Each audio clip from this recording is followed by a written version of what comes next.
Yep. Brilliant. Okay. All right, I'll just give you a quick overview of tonight, and then we'll crack underway. So just very shortly, we're just going to take a quick screen grab of everyone who's online at the moment. So I'll do that in a second. We'll jump into the breakout rooms, and while we're in there, just catching up, just go around the tracks, basically, just catch up with about 4 or 5 others. Just sharing training, lockdown lives, rugby related, not rugby related, whatever you feel comfy with. We'll quickly go over our weekly law questions for those of you who checked those out in the email the other day. Nick's going to take us through we're going to have a chat about some of the videos that we popped into the email. If you have had a chance to see them, that's awesome, and you can hopefully contribute a little bit to that. If you haven't, totally fine as well. You can always go back and look at them afterwards and know kind of what you're looking at. Same with the breakdown clips as well. A little bit of general business, which I'll just cover off, and then we'll be done by 8 o'clock. There is also another David Galbraith, Jay Carter Talking Performance online webinar as well, which you can access through our Bay Plenty Rugby Referees calendar. I believe tonight they have Wayne Smith on there too, so might be a pretty cool one to catch. But yeah. But for those of you keen to kick on here, we'll have a Kahoot quiz, and I'll go over that a bit later on too. So yeah. First of all, before I chuck you into breakout rooms, any questions at all, or anyone have anything that they wanted to ask? I suppose questions and asking are the same thing. All right, cool. Okay, awesome. So I'm going to automatically place you in breakout rooms. I'm going to pull you out of there. There'll be a 1-minute countdown when there's a minute left. So there'll be 8 minutes in there total. Just catch up and introduce yourselves if you don't know each other. Just share a bit about what's going on here at the moment. If there's any gems or anything, or cool stories. And yeah, might be a good opportunity for a catch up. So yeah, so just bear with me for a second. I'm just going to bring on the breakout rooms. Leave my meeting controls back.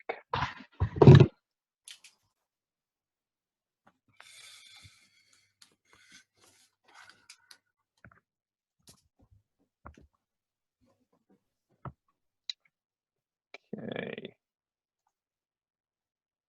All right, so we're popping into 4 rooms, so there'll be about 5 to 6 people per room. Cool.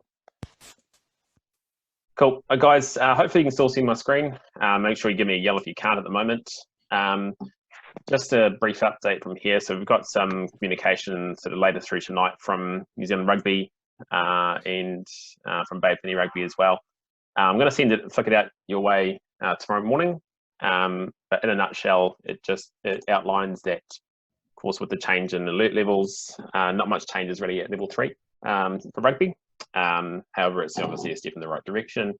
NZR and Bay Plenty Rugby are looking at what can take place at level 2, and hopefully looking for something more, solid once we get to level 1. So nothing solid just yet, but we are looking at what could be coming up very soon as well. Cool. All right, guys, I'm just having, so Shannon's just jumping on the call now. If you don't know Shannon, she is from Bay Plenty Rugby. She's our marketing whiz there. So Shannon's just going to be taking a quick screenshot and then taking off again. So what I'll do is, once Shannon's connected to her audio and she gives us the okay, maybe show us your best flashy smile or thumbs up or something awesome. And Shannon, if you can hear me, then the floor is yours. Just let me know if you need me to do anything else with everyone here.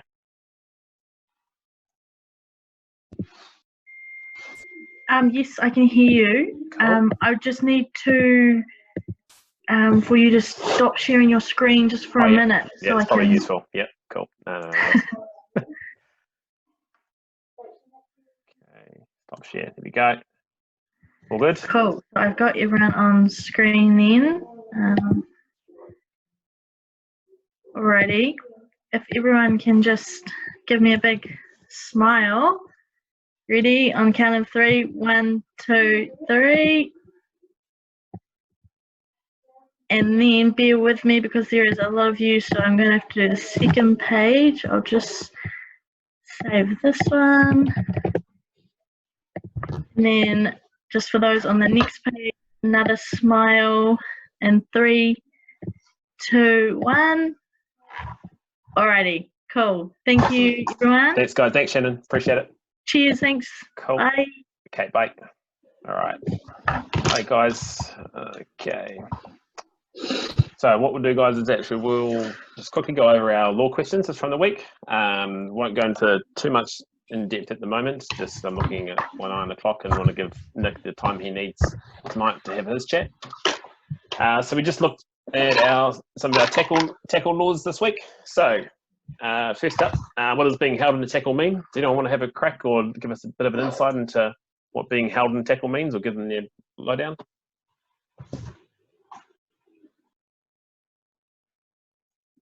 Means attacker's held a person. Held the person.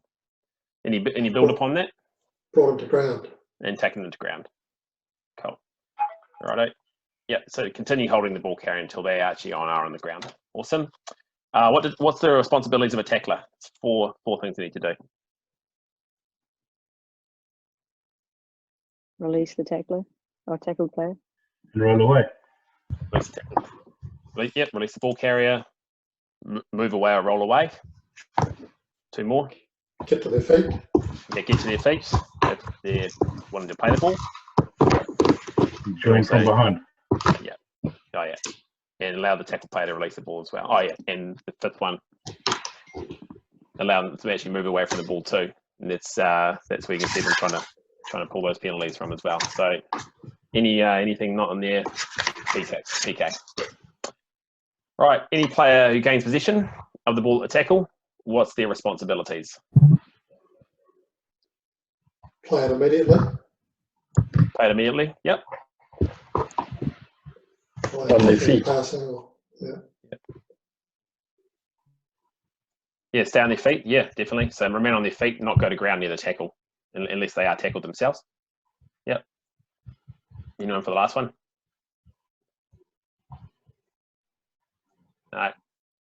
And they may be tackled, so long as that tackle actually does so from the direction of their own goal line. Cool. A couple more offside lines. How are they created and where are they? Someone on their feet over the ball. Just one person on their feet over the ball. Yep. And where are those? Yep. So just one person, doesn't have to be both teams. We don't have a ruck yet. Where are the offside lines? Hindmost feet. Hindmost feet. Hindmost Extremity. Yeah. Hindmost extremity of the player from the holder. Yeah, actually, this is I'm not too sure if this part's been updated, and then I've got pulled out. I've done a straight copy and paste. Didn't check my work. So yeah, it is the extremity or the body part. Yeah. All right, and when does the tackle end? When's it over? When ruck forms. Ruck forms. Yep. Balls over the goal line. Yep. So yeah, when the ball's over the goal line, play a winning position, and leaving the tackle area. Just on that tackle area one, who can actually describe that tackle area well or adequately for the rest of us to understand? What is the tackle area?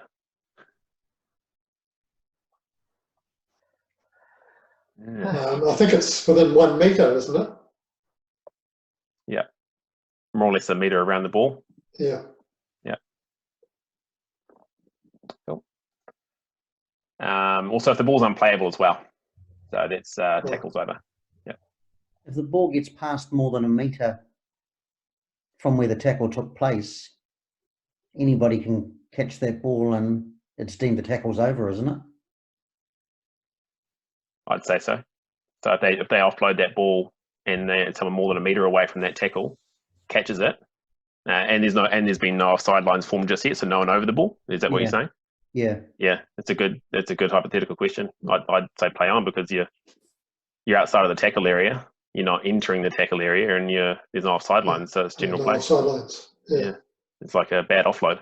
Mm. Yeah, I'd say play on, unless anyone has anything different. No, cool. I agree. Yep. And lastly, the tackle players, what's their responsibility? Oh, I've clicked it early. There's one for you. So making that ball available. Anything else? They've got to get up, roll away, etc., etc. Yeah, get up and move away from the ball. Yeah. Get on the side. Yeah, go on the side or not lie on. Yeah, I suppose C goes in hand in hand with B, doesn't it? They can't lie on, prevent the opponents from getting it, even when they're getting up and away. Yeah. Get back on side eventually, yeah, to play for the next play. There's an offside line. Oh, yeah. Thanks, Tiana. I've just realised I'm not sharing my screen. Yeah, you don't give anything away. This is what I was showing you guys. Sorry.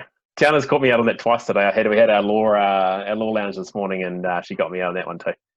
So, nah, cool. Thank you. Alrighty. Nick, I'm going to hand over to you, mate. Okay. Can you unshare? I can unshare now. Sorry. Sweet. Thanks, Cam. Hey, I know it didn't actually come through. It didn't come through to me till Saturday, so it's relatively late notice. But who's actually had a look at those positioning clips those drills I sent through? Just raise a finger up if you've had a look. Yep. So we've got, just keep it up because I've got two screens to look at. I'm just trying to get an idea. So about half have had a look by the looks. Yep. Okay, that's good. Has anybody had a go? The positioning. Oh, that's good. The positioning, yeah. Yeah. Yeah, oh, that's good. Has anybody who's had a go got any initial observations or things they noticed out of it? Yeah, I thought it was really good. I suppose you witnessed me almost end my career a couple weekends ago, Nick. So it was good for me, just a bit of a refresher, especially around that coming in straight and the leg up and things like that. I think it's a few things that, I don't know, especially for me having done it for a while, I suppose I've forgotten that at a certain point you have to actually just go through those things again and get back to the basics, which I thought was quite good. And having separating them area by area and repeatedly practicing those so that in a game situation you can read it and say what's the most appropriate for each. So yeah, I thought that was really good, and something like a slightly different way of doing it than I have done it before. So yeah, I mean, I had much more feedback than that, but yeah, I thought it was good and explained really well, which I thought was good. Yeah, I wasn't looking for you to pump my tyres. I was just interested in. Oh yeah, no, I know that you weren't, and I'm trying to come up with something to improve it, but yeah. I did actually genuinely think it was really good. Okay, that's good feedback. Thank you. So just to back it up, so all I've done really is it's based on my own philosophies around positioning. So some people may choose to agree or disagree, but all I know is it's a system of positioning that I've used at everything from under 13s last year to all the way up to sort of Super Rugby. And for someone who doesn't move overly well, doesn't change direction overly well, and isn't overly fast, it serves me well when I get it right. So I think it's and there's a bit I've been talking a little bit to Chris Pollock, former professional referee, around a couple of bits and pieces in there, and just sort of trying to work out what are the key components that are important to get right when we work on our positioning. Because I think a lot of us were there last year when Paul Honus turned up and put his 150 cones out on the field and shows us some ways of practicing positioning, which is really good. The only thing I'd say there is, like, there's no point practicing running up to a cone if you're actually not really clear on what you're working on. So I just sort of tried to think about what are the 2 or 3 things we want to try and do as we're arriving at a given cone, and just practice that, and then break it down into the various parts, get good at one part, and then get good at the next part, and then start putting them together. Because we talked a bit about those of us that were at a meeting a month ago, trying to do more practical stuff out on the grass for our meetings. Well, this is really the lead into that. So both for the referees to have a go at it, and for the coaches to have a look at it to see what we're trying to do, so that when we start doing those outdoor sessions, coaches can be there watching and giving feedback based on the various components. So what I thought I might do is I'll have a go at just sharing one of them here, just for those who haven't seen. So just bear with me a second. I'm a little bit newish to this, but we'll see how we go. Right. Cam, can you see that? Yeah, okay. Yep. So this is the very first one. There's 4 clips. The first one, well, the first 2 are just practicing arriving at a given breakdown. So if you have a look, I've laid out some cones. I think it's relatively obvious what they stand for, but I will explain it. The orange cones are the defensive line. The blue cones are the extremities front and back of a breakdown, and the ball's really just in there because it feels more like rugby when there's a rugby ball there. Does anybody hazard a guess why I've used 3 orange cones either side of the break? The pillars are the players closest to the ball. That's right. And why is that relevant to us in our positioning? Because those are the ones in the road. Exactly. And for us to move around and base our lines off. Exactly. So it's worthwhile spending a bit of time and thinking, where are those players likely to be? Because they're the ones we've got to navigate in and around, right? So I'm not going to play the full, the footage has got me explaining a little bit and then running around and sort of showing it. Apologies for the B grade or C grade camera work, but it's basically my phone strapped to a pole in a paddock because I'm doing it on my own. But there's really 3 principles around our arrival that I've tried to introduce. The first one is wherever we're coming from, we arrive in line with the last feet of the attacking team. In line with the last feet of the attacking team. The second principle is we want to get our inside foot up. So our foot closest to the ruck is going to be slightly further forward than the one on the outside. Anybody got any idea why we might want to do that? So it squeeze you up. So it squeezes your body up. Exactly. Because if we have our outside foot up, it just gets us into the habit of just closing our body off completely, which is a hard habit to break. Anybody want to have a go at why we want to arrive in line with the last feet of the attacking team?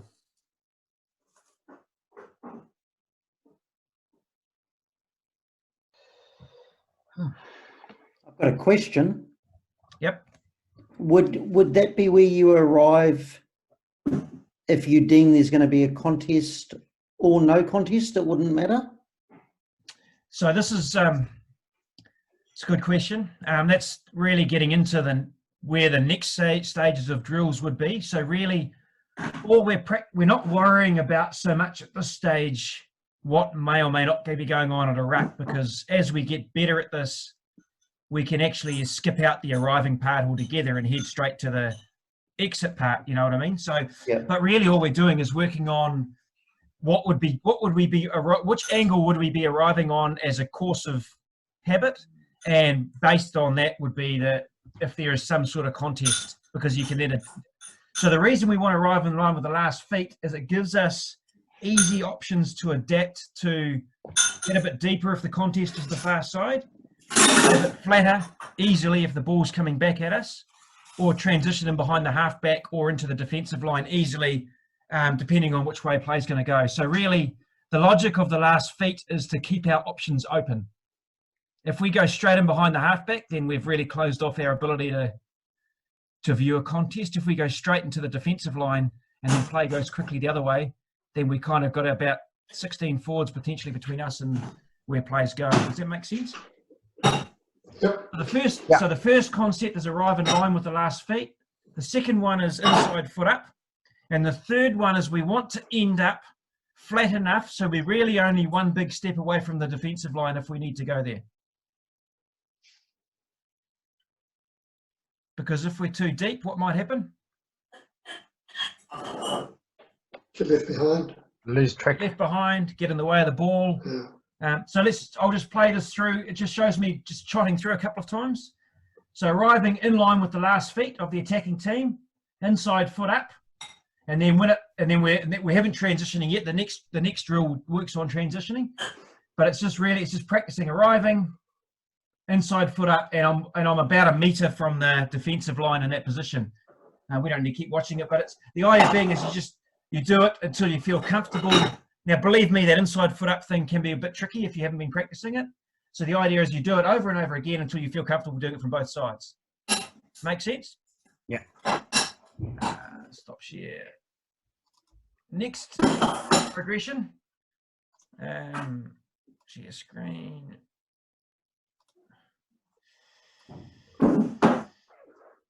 Is the same thing, but just coming in faster and from different angles. So coming in as if it's been a wide play, so we've come in faster, or as if this would be more like if there was a line break. So we're running a straight line up the middle of the park, and then we square up and come in, and then get that inside foot up. Or in case play's going backwards, practice coming back to get in line with play, like following a. Are we seeing this? No, No. Oh shit! Sorry. I was about to ask. Okay, that's fair enough. I was having a great time. Oh, there we go. I didn't hit. I clicked this thing, but not share. There we go. Can you see that now? Yeah. Coming up now, yeah. So it's just a wider view, but just coming in from further away, coming in faster to that same arrival.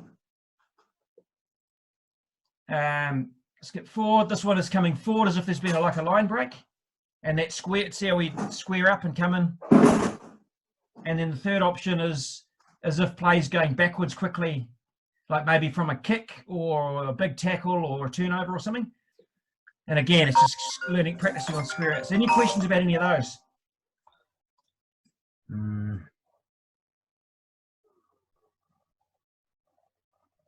So it's really just, the concept is no matter where you come from, you want to be arriving round about the same direction and just practicing getting in, getting flat enough so you got your inside foot up, but not so flat you can't go the other way.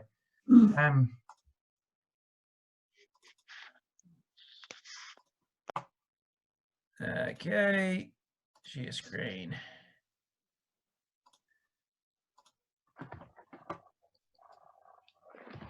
So this one here is the next one on, which is practicing arriving from the same angle, getting our inside foot up. Are we seeing this screen, by the way? Thumbs up? Yep. Yeah. So arriving square in line with the last feet of the attacking teep, give or take. Inside foot up within a step of the defensive line, and then practice scanning and stepping and pirouetting into the defensive line. So this will be the one that teaches us, that tells us if we are flat enough. So if we just have a look, inside foot up, one decent step, and I'm in between my defenders. Now, and ideally, we'd be using those agility poles because it's more like the height of a person. And when we start practicing this, when we get together, we might even put some people in defensive positions. But again, it's just, this is the one to tell you if you're getting flat enough. And it's just getting good at feeling relatively smooth on these movements. Any questions about that one? So we've broken them down. We work on our arrival, we work on our transition to the D line, and then the last of the ones that I've got here. Hold on, bring that one up. Screen, apologies to those that have been through this, but since we only had half watching, I thought it would be just good if we could. So this one is the same arrival. Is everybody seeing that? Yep. But we're practicing being able to get in behind the halfback as if play's going the other way, or as if the contest is on the other side of the breakdown from where we are. So we want to be flat enough we can step forward, but we don't want to be so flat that this is a big movement. So I call this I've always called this in my own mind as a Z line. And I reckon when I felt like I was in really good space with my refereeing, this is the part of my positioning that felt really smooth. It was like the tester for me that I was in good rhythm. And this is often what you wind up doing when you get a whole lot of phases strung together, because when they're playing short, you often wind up just following around. So, so you arrive at the same way as we did before, inside foot up. And then when we decide play's going the other way, it's just a little, so like you can see what I mean by a Z, it's like across, back and around like a Z. Does that make sense? Mm-hmm. And you can just practice going from side to side with that from the same cone positioning. Again, same, so everything's based around that, arriving the same, foot up, we can go either way, and then quick movement back, a little shuffle, and away we go. Questions? Okay, it's good, must be clear. So the idea behind that is, like, everybody's got slight variations on it. Really what I've looked around and after talking to Chris Pollock and thinking about what I do, just kind of coming up with something that's a starting point that we're going to practice. And we're going to practice it. Now, we might find that we adapt this as we go, but I'd really encourage all of us that are active refs, or any of us that are active actually, get out there and have a go at this. You might not have cones, but get a few extra shoes. Practice these movements so that when we get together, we've got this part sussed. And when we start doing the opposed drill or the dynamic drills involving a whole lot of people, where we actually run some phases of play ourselves, we kind of know what our movements are. Now, I think, yeah, bro. Nick, I was just going to say, I think they're really good drills.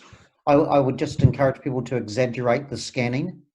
So when you get your inside foot up and then you are trying to look sort of like out past pillar number 3, just exaggerate that you're actually looking at that, because we often see a lot of referees at all levels of the game who get themselves in really good position but never scan. And, you know, some of the worst are some of the top guys who default to just the ARs calling it.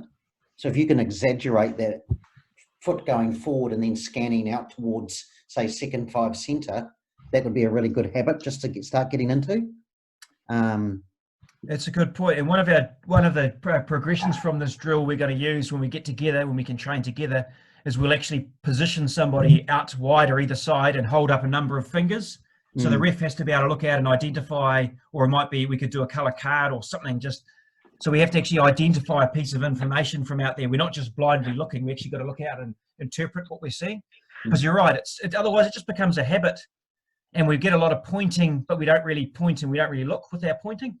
And you're right. The top guys, myself included, when I was doing it, often the worst to look at for it. So it's just trying to create really good habits when we're refereeing games largely on our own to be able to deal with all the information that's in front of us.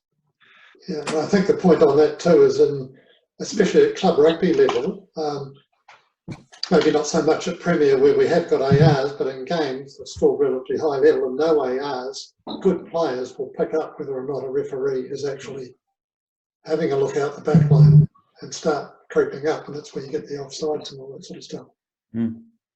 Absolutely.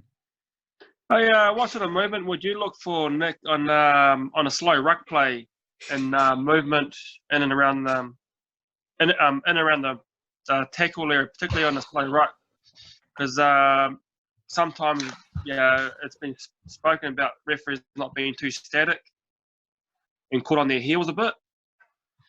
What do you tend to do when it's a real slow ruck, just to keep yourself moving around? Yeah, it's a good question. That's often when people get in trouble, and we'll continue to talk about this. But just remember, the purpose of these drills, we haven't got to the dynamics of what's actually happening. All we're working on here is what we're doing with our movements. But I guess the simplest way to answer your question in my mind is, I always try and think about, if it's really slow ball, you can always get into a better position. So always looking for, how do I improve my position here? So we can we've got time to think, and so that gives us time to see. It's usually pretty obvious where play is going to go next.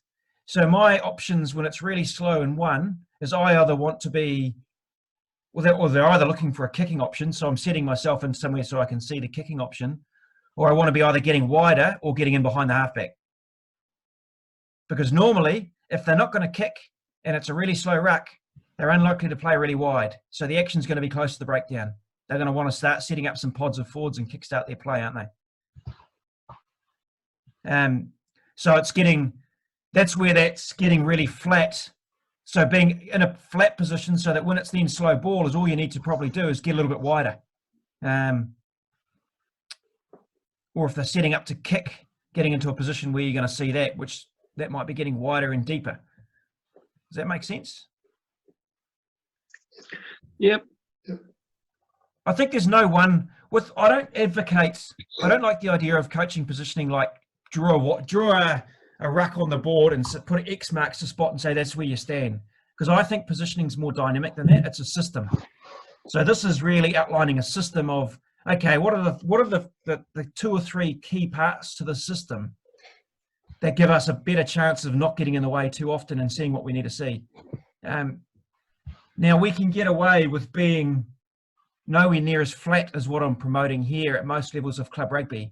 But most people that progress beyond club rugby will find they have habits around being too deep and getting in the way, or being too close and getting in the way, because those are bad habits from club rugby. So I think this is a system that'll, if you do progress, it'll help you. Like that's probably really all we want to do from this, though, is have a go at it, and then see what questions come out of it when we're having a go at it. So I just encourage, and if you want to send me any emails or texts or whatever about any points of clarification, then please do, because that's really useful to me to understand how people are interpreting what I've put there. But unless anyone's got any other pressing questions, we can get into the more advanced questions like Reese's one as we progress our drills, because I've got in mind how we progress this to the next level, but this is just like phase one, really. So if we're happy with that, we can move on to the other part of the call. Is everybody happy to move on? Yep. Okay, the second part, which I'll just assume that we've had a 50% turnout in terms of had a chance to look at that as well. So I'll just quickly go through it. Now, I don't want to get into a highly technical blow-by-blow, clip-by-clip discussion, but it's an exercise in reviewing contestable breakdown clips. So I put together about 10 or 12 clips of breakdowns from a Mitre 10 Cup game. And the point of the exercise is it's one big video that's got all those together. Once you've downloaded it, you watch it and you pause it just before contact between the ball carrier and a defender. So just before a tackle, pause it and note down on your bit of paper whether you think the attack or the defense is likely to control or dominate the ruck that's likely to follow that, or the tackle situation that's likely to follow that. So then you play it on and you tick or cross based on what happens in the breakdown, whether you pretty much got it right or whether you pretty much got it wrong. So if you pause it just before contact, there we go. If you pause it just before contact and you go, I think the defense,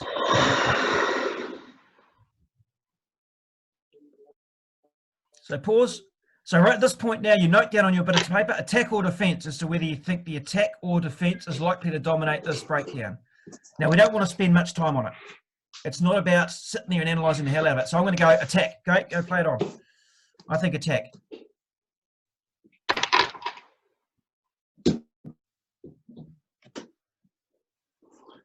Okay, I got it wrong. Defense got in there and turned it over. So we play it on to the next one. And so the idea is you go through all of them like this. It's attack or defense. And then did I get it right or wrong? Now, what I mean by, so we'll just go again, pause it. Let's say attack.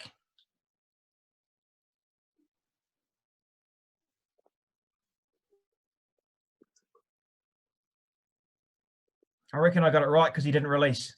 Now, we don't play anymore, but the whole point of the exercise is not about the right or wrong, and not about going through and seeing the decision the ref made or didn't make, or where he was standing, or finding with a fine-tooth comb some minute infringement. The idea of the exercise is to train ourselves so that as we arrive at a breakdown, we're starting to sum the situation up before things happen, and actually then just doing a little test for ourselves, see how good we are at getting it right or wrong. Now, what I mean by attack or defense controlling the breakdown, if the attack win clean ball without clearly infringing, or they win a penalty, then they've controlled or dominated that. If the defense slow it down, it's all over the thing anyway, slow it down, win a turnover, or should win a penalty, or do win a penalty, then they've controlled it. Now, again, we don't want to be caught up in a whole lot of because what it is, there'll be some of these clips are far from perfect. It's really just going through, watching them in a row and going, attack, yes, I got it right. Defense, yes, I got it right. Attack, no, I got it wrong. And then we can watch it again afterwards and have a bit of a look at that a bit closer. But it's just something I've been playing around with actually with Tiana, and just wondering whether people would feel some value in going through an exercise like this and then seeing what sort of discussions we have out of it. Does anybody have any initial thoughts or questions around that? Has anybody had a go and want to comment on it? Yeah, I've had Yeah. a go. I was like, yeah, the crack I gave it the other day, it was just I had to go back and read the notes again, and once I became really clear on actually, what was considered to be a win, what wasn't considered to be a win. Once I was clear on that, then the exercise itself became a lot easier. So it was good. Otherwise, I was getting distracted by a lot of stuff. And what overall observations did you make about your own sort of decision making? I thought that the defence were going to win a heck of a lot more than I thought. So every time, I was much poorer at picking the attacking, retaining the ball. I was picking the defence more often than not, and so I'm probably assuming that the contest is probably almost more of a contest there than actually sometimes there is going to be.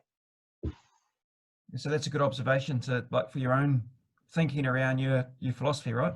Does anybody else had a go at it that wants to talk about it? I'll just make a few comments on other clips that I've watched that you've shared with me, Nick.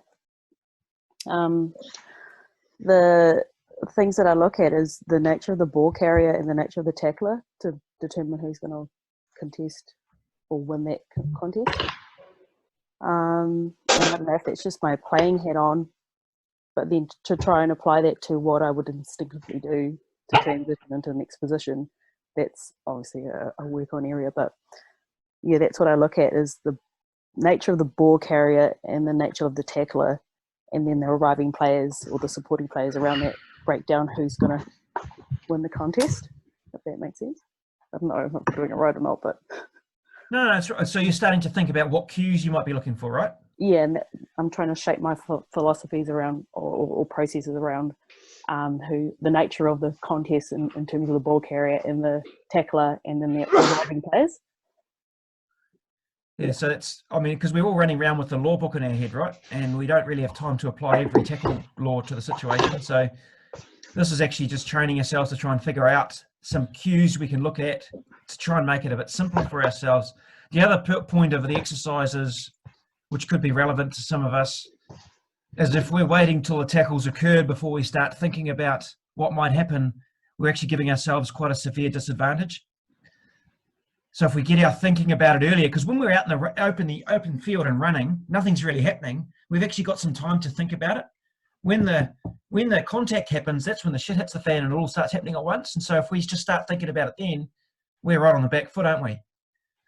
So it's creating a habit about as we run up to it, and as Tiana alluded to, as we arrive, we start summing it up going, well, the defence, the attacker in the shit here, I better work harder and get a whole lot closer to this because I reckon there's going to be a contest on here. Or I reckon the attack have got this under complete control.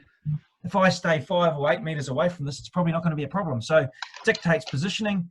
It helps start fine-tuning what our next line of decision-making might be. And it gives us a bit of a head start. Anybody else got any had a go at it and want to comment on what they noticed? Yeah, Go, Nick, I'd like to jump in here. I had a dabble last year in the coaching players space, and one of the things that I have started to do now as a referee with a bit of that coaching knowledge, and I think it's a little bit off what Tiana's talking about, is looking for a couple of the triggers. I found just listening to some of the Steamers coaching staff when they're talking about what each player is trying to achieve in certain phases, just give me a greater insight into understanding what a poor carry would look like. If it's a slow ball, poor carry, then there's chances are that the defending team's going to knock that off. It seems to give me a little bit more of an appreciation of, I suppose the blanket term could be what are the players trying to achieve, but it's more than that.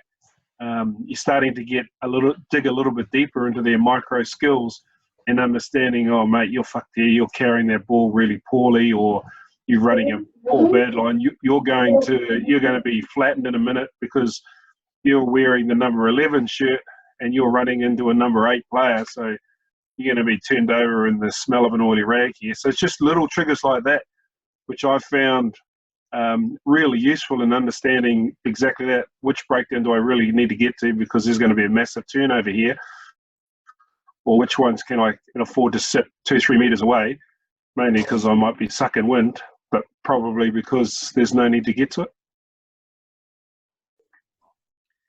So we start by looking at lots of different information, but as you look at it over and over again, you start to instinctively see the cues you need to see.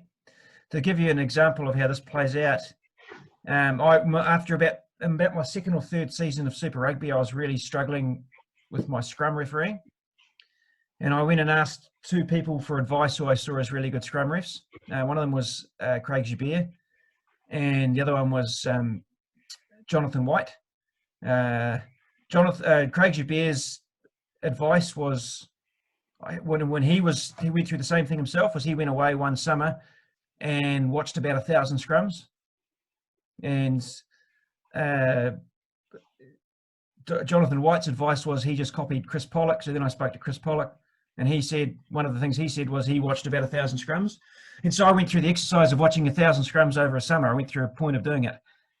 And there was still heaps of them that I actually had no idea about where the right decision was.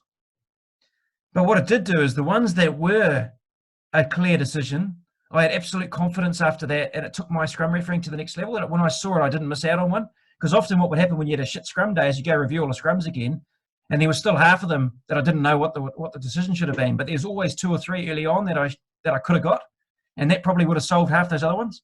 And I think this is along that philosophy really, is that if we get good at picking out the ones that we can get and don't miss opportunities, there's always going to be the 50-50 ones, so we don't have to beat ourselves up on that. And so the idea is you get some repetition of watching it, you get some confidence in what you're seeing, start to pick up some key triggers or cues like Tiana and Pat are alluding to. Now, we'll all come up with different ones because we come from different backgrounds and have different perspectives, but it's all really amounts to the same thing. What are the 2 or 3, 1 or 2 things that I can look for here that are going to give me a better chance of understanding what is going to happen next? So that's the point of the exercise. Now what I'm interested in is how keen are people to do this sort of stuff, because this really was a trial run. I can easily produce a video clip that has every contestable breakdown in a game of rugby, which is probably too much. It's probably like 50 or 60, but maybe we could do half a game's worth, which will be about an 8-minute clip. And we could send one of those out each week and everybody could have a look at it and do this exercise on their own, or everybody who wants to, if people want it. If they don't, I won't waste my 15 minutes to do it. So Tiana's keen. Nick, from a coaching perspective, I think I'd very much welcome it. Okay. Yeah. Because it's a resource we can have beyond just using it this time. Okay. And So- there's a lot of guys around here who should be, involved in this sort of thing. So Okay. I'd very much welcome it. Okay. Well, so I guess one thing with it is we've got to be clear on the purpose of the activity. So as refs, we always want to default to, oh, that ref got that wrong, or that ref should have done this. That's not the point. So we don't even want to look at the ref. It doesn't even really matter what the decision should be. All we really want to go is, geez, the defence completely, the defence might have completely counter-rucked the hell out of it legally, or near enough to legally, but still didn't win it. So it's a good play-on situation, but it's dominated by the defence. We don't need to go in there and replay the clip 5 times and see that someone minutely came in from the side. It's just really getting an appreciation of what might happen next. So I'm happy to do that, and we'll circulate it out there. And what we want to be doing is when we do have discussions about it, whether it's on these calls or when we get back together or with each other, is not saying things like, oh, on that 3rd clip, that was a clear sealing off by number 11. It's having the sort of discussions that talking about things that Pat and Tiana were talking about, where they're saying, well, here's some of the cues that I noticed that helped me identify what was coming next. Pat talked a bit about what was a good carry and what wasn't a good carry, and I reckon that's a really good one. Tiana talked about, well, how that works for her positioning, what that means, and so it's working, just keeping our microscope a bit higher, so we're taking in a broad range of detail. We're not getting down there and going, oh, that ref missed 3 sealing offs in that game, or geez, they came in the side everywhere. It's what would I be looking for that would help me interpret these situations? Does that make sense? Yep. Yeah. Okay. That's Well, good. Thanks, I'll Nick. start sending some out once a week. Cam will chase me up if I don't have it to him by Wednesday. And we don't have to talk about it every week. I'd hope that there's some offline discussions come out of it between coaches and refs, or between refs, even between coaches. And then we might, maybe we maybe we do talk about it on a one every other call, or maybe if one person wants to, it comes up with a gem that they can share that with the group, something like that. I don't know. Well, it'd be a good opportunity for some guys to just share some thoughts with people within your panel as well. That Yeah, it's a I good idea. was going to say panel managers could use that really well. Yep. Yeah, okay. Well, that could be a good way to do it then, is share, when you pick up something you think might be useful, is share it with your panel manager, and they can then just decide what's useful for that to share with the whole group. Cool. I mean, this is the key part of the game, isn't it? With 150, 200 of these things a game, it's quite good to get most of them right. Sweet. Thanks, That's Nick. from me. Yeah. Appreciate it, Nick. Very good. Cool. Thanks, guys. Really appreciate that, Nick, and thanks for the time you put into that too. It's massive. So it's a great resource for us to keep learning in these times too. Awesome. I'm not going to go through everything in detail here. I have just shared in the chat I'm assuming you can all see my screen right now. I have shared in the chat the link to this presentation as well, so you can actually copy and paste it into a browser if you want to have a little look at this and access the links. Just to let you know that Sam Fellows for the Whistle Challenge has even remixed his whistle and with a song, so he's really setting a bit of a I guess a high bar or a low bar, or however you want to put it. So that Whistle Challenge is still out there, just literally playing the tune of a song to a whistle, see what kind of things we can get, entries we can get in, get that video or audio to me however you want to. We're going to extend that out to the end of April and put the winner in the whistle blow at the start of May. Give the law test a crack. All the details are on there. That's open to be able to have a go. If you've already done it once, you may have issues getting in for a second time, but that's being fixed. Don't forget all details. So if ever you're looking for details of how to get onto a Zoom meeting or anything like that, or any other meeting or any other presentation that's ever on that we kind of advertised, and I'm putting as many as I can on to our Bay Plenty Rugby referees Google Calendar. So check out that links through our website as well, so you can go in there and check it out, and I'm linking it to all my emails too, so always make that your first port of call. If you haven't got WhatsApp, download it. I highly recommend it. And yeah, I won't go over everything else at the moment. You guys can read that, but yeah, I'll be in touch. I'll communicate some the NZR and the Bay Plenty Rugby updates as they come to hand. So I got one out tonight, so I'll get that out to you guys tomorrow morning. And other than that, were there any questions, anything that anyone had at the moment? For those people who are keen to stay on, I do have a Kahoot coming up, so if you do, make sure you grab another device. I've actually made it a domestic safety law DSLV Kahoot tonight, so if you want to have a crack at that, give it a go. Otherwise, I know that yeah, some people might be wanting to look at the Wayne Smith thing with on the Facebook, on the Talking Performance chat. So other than that, guys, if there's nothing else, thanks for joining. Really appreciate you coming along tonight. And for those keen, yeah, stay on the Kahoot. Cheers. Thanks, Cam. Thanks, Cam. Keep well. Thank you. Thanks, Cam.